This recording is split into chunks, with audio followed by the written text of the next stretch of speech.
Hey guys, y'all didn't think I was going to skip a night, did you? Or a morning, should I say? This public service announcement is brought to you by Carbide. You don't need carbide, you can use steel.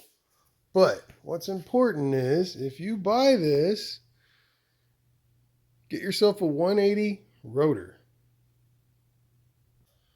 That's my metal brother, Royce. I love him. We ain't blood, but ain't that far off. Yesterday, he made himself a 190 millimeter front rotor. Scratch.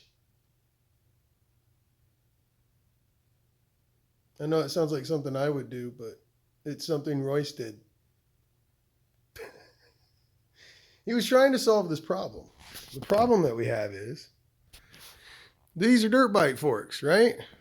Well, can't put dirt bike brakes on something that's not dirt bike, right? And we all know we can buy a 180 millimeter, and we all know Keaton got 200 of the wrong kind, so I had to cut them and make them fit. However, 180 millimeter rotor fine if you use that piece I just showed you and slot this groove. Isn't that groovy, baby? See how it's oblong? I made it go towards the axle. Closer we get to the axle, the shorter the distance gets on this, which means I needed 3 millimeters in order to fit. Well, 3.3, because if this is 180 millimeter and that fork requires 190 millimeter, pi is 3.145, so basically I needed to go down 3 millimeters. I went down about 2 millimeters. I don't know if I should do 3. I mean, I could probably pull it off. This is me we're talking about. But 2 millimeters looks fine. So we'll just slot that and do that. Or you guys could probably call Royce, and I know he'll be happy to make you a rotor.